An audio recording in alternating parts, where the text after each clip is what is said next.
Belajar Kitab Wahyu bagian ke-6. Tinjauan atas Wahyu 4 ayat 1 sampai 7 ayat 17 dalam lensa paralelisme progresif.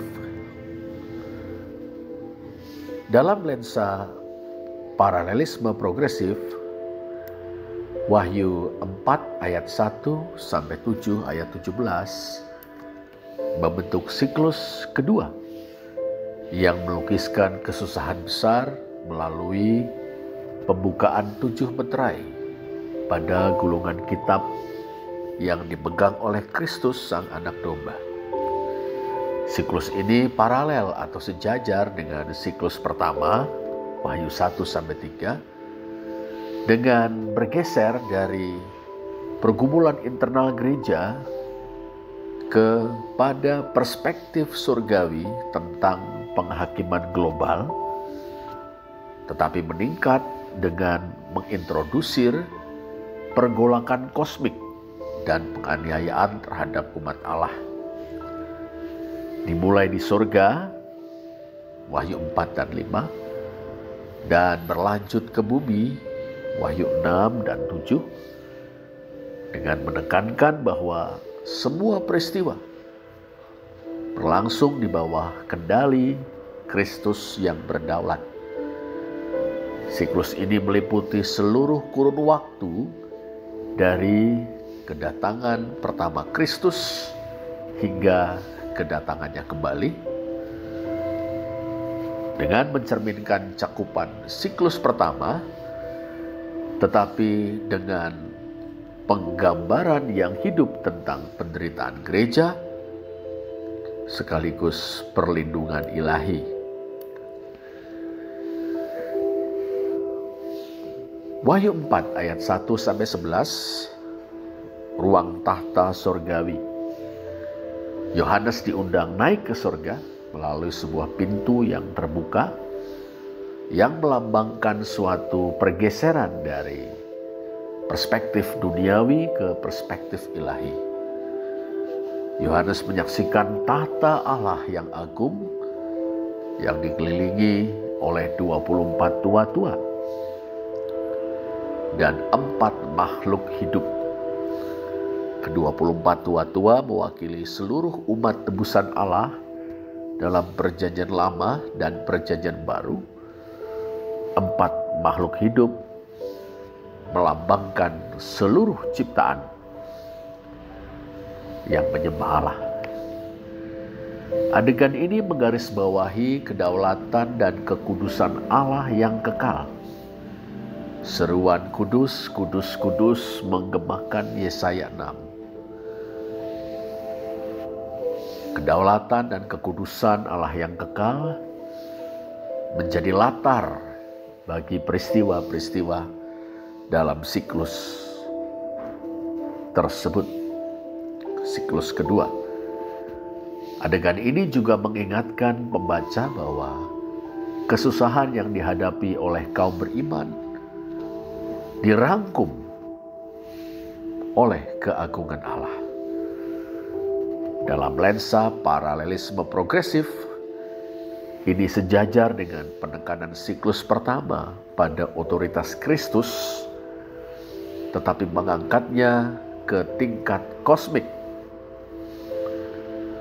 yang mengingatkan orang percaya bahwa sejarah dan semesta berada di bawah kendali Allah, kendati terjadi kekacauan duniawi. Wahyu 5 ayat 1 sampai 14. Anak domba dan gulungan kitab. Sebuah gulungan kitab yang termeterai di tangan Allah merepresentasikan rencana ilahi bagi sejarah umat manusia dan penghakiman Allah. Tiada satupun layak membuka gulungan kitab itu hingga singa dari Yehuda, yang disebut pula sebagai anak domba yang tersembelih, Yesus Kristus, melangkah maju. Suatu perpaduan antara keperkasaan rajawi singa dari Yehuda, dan pengorbanan sejati, anak domba yang tersembelih. 7 tanduk dan mata anak domba melambangkan kuasa yang sempurna dan kemahatauan. Saat anak domba itu menerima gulungan kitab, surga bergembur dalam penyembahan dari para tua-tua, makhluk-makhluk hidup dan ribuan malaikat yang diikuti oleh segenap ciptaan. Bagian ini merangkum kemenangan Kristus atas dosa dan maut, yang beranjak dari fokus siklus pertama pada kehadiran Allah atau kehadiran Kristus di antara jemaat-jemaat, hingga peran Kristus sebagai eksekutor rencana penebusan ilahi.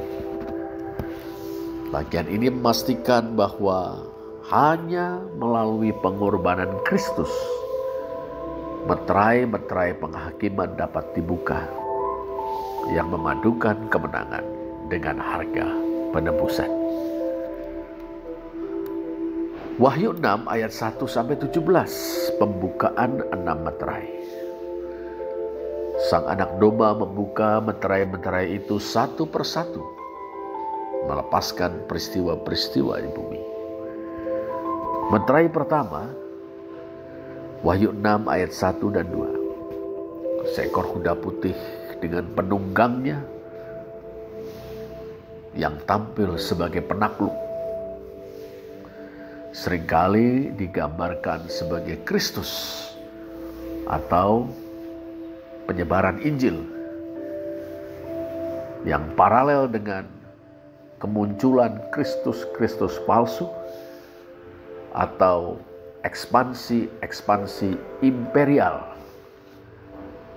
yang menentangnya. Meterai kedua, Wahyu 6 ayat 3 dan 4. Seekor kuda merah yang membawa peperangan dan pertumpahan darah. Ini menggarisbawahi konflik yang semakin meningkat di antara umat manusia. Meterai ketiga, Wahyu 6 ayat 5 dan 6. Seekor kuda hitam yang melambangkan kelaparan dan kesukaran ekonomi, dilambangkan dengan neraca dan harga-harga yang melambung tinggi. Meterai keempat, Wahyu 6 ayat 7 dan 8. Seekor kuda hijau atau kuda berwarna pucat yang melambangkan kematian dan Hades atau dunia orang mati, dengan malapetaka yang meluas dan merenggut seperempat bumi melalui wabah, penyakit, kekerasan, dan binatang-binatang buas. Meterai kelima, Wahyu 6 ayat 9-11. Jiwa-jiwa para martir di bawah mezbah berseru kepada Allah menuntut keadilannya. Mereka diberi jubah putih dan diminta menunggu. Sebuah paralel yang menyayat hati dengan jemaat-jemaat yang dianiaya dalam siklus pertama, dengan menggarisbawahi harga yang harus dibayar demi kesetiaan di sepanjang sejarah gereja. Meterai ke-6, Wahyu 6 ayat 12-17. Terjadi kataklismus kosmik. Gempa bumi, matahari yang menjadi gelap, bintang-bintang yang berjatuhan. Dengan raja-raja dan seluruh umat manusia bersembunyi dari murka Allah. Ini mengingatkan kita pada penggambaran penghakiman dalam perjanjian lama, misalnya Yoel 2, yang menandakan bahwa hari Tuhan sedang mendekat. Para penunggang kuda melukiskan awal dari kesusahan yang diambil dari Zakaria 6 dan melambangkan izin ilahi bagi berkuasanya kejahatan untuk sementara waktu. Dalam lensa paralelisme progresif, meterai-meterai itu tidak terungkap secara berurutan dalam sejarah, tetapi merangkum kesusahan-kesusahan zaman gereja. Jadi peperangan, kelaparan, penganiayaan dari sudut pandang surgawi. Dengan mengintensifkan peringatan-peringatan dari siklus pertama kepada jemaat-jemaat. Meterai-meterai ini menggambarkan penghakiman yang berkelanjutan dan meningkat menuju final consummation atau penyempurnaan akhir. Dengan memadukan penggenapan-penggenapan parsial, misalnya peristiwa-peristiwa sejarah, dengan realitas-realitas akhir zaman yang hakiki. Interlude, Wahyu 7 ayat 1 sampai 17. Berbicara tentang pemeteraian umat Allah. Sebelum meterai ke-7 yang mengarah pada siklus berikutnya, siklus yang ketiga, terdapat sebuah interlude atau jeda. 4 malaikat menahan angin-angin perusak, sementara 144.000 orang dari suku-suku Israel dimeteraikan di dahi mereka. Ini melambangkan sisa umat Allah yang utuh dan terlindungi, yakni gereja sebagai Israel rohani, bukan etnis Yahudi secara harfiah atau literal. Kemudian sekumpulan besar orang dari segala bangsa berdiri di hadapan tahta dengan jubah putih. Mereka memuji Allah dan anak domba atas keselamatan. Para tua-tua menjelaskan bahwa mereka tidak melewati kesusahan besar. Dibasuh dalam darah anak domba. Dan kini menikmati tempat bernaung yang kekal dengan Allah yang menghapus tiap air mata. Bagian ini memberikan penghiburan di tengah penghakiman. Memajukan narasi dengan menekankan pemeliharaan Allah atas umatnya sepanjang zaman.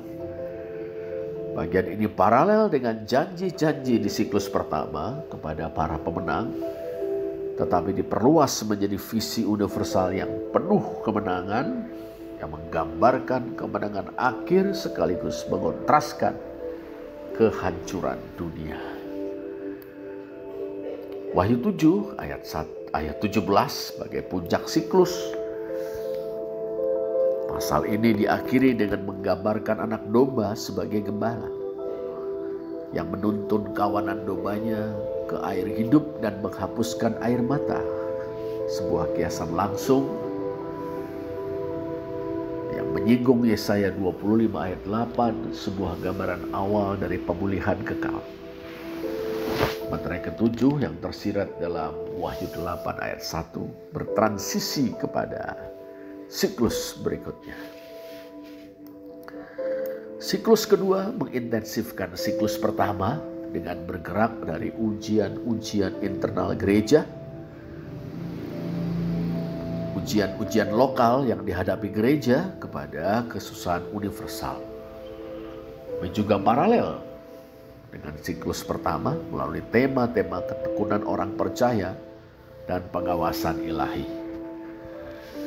Pendahuluan surgawi pasal 4 dan 5 meyakinkan orang percaya bahwa penderitaan bukanlah sesuatu yang acak. Anak domba layak memastikan penghakiman yang melayani penebusan. Meterai-meterai meningkat dari penaklukan menjadi teror kosmik dengan mengilustrasikan bagaimana konsekuensi dosa merusak ciptaan. Interlude dalam pasal 7 berputar ke arah pengharapan umat Allah dimeteraikan dan dilipat gandakan, bukan malah berkurang. Berbeda dengan apokalipsis linear, siklus ini merangkum pergumulan-pergumulan zaman gereja. Misalnya kemartiran di Smyrna dan Philadelphia dari siklus 1. Tetapi meningkatkan taruhannya yang mempersiapkan diri untuk peringatan-peringatan dari sangkakala dalam siklus 3. Secara teologis, Wahyu 4-7 menekankan imminence and encouragement. Imminence and encouragement. Kedekatan dan dorongan Kesusahan itu nyata dan semakin intensif, tapi kedaulatan Kristus menjamin perlindungan dan vindikasi atau pembelaan dan pembenaran bagi umat beriman. Bagi pembaca modern, Wahyu 4-7 memperingatkan agar tidak berpuas diri di dunia yang penuh dengan ketidakadilan. Sekaligus mengajak membaca untuk beribadah di tengah pencobaan, setia beribadah di tengah pencobaan. Penafsiran ini menghindari garis waktu yang spekulatif dan justru berfokus pada realitas spiritual yang abadi. Demikianlah tinjauan singkat kita untuk Wahyu 4-7.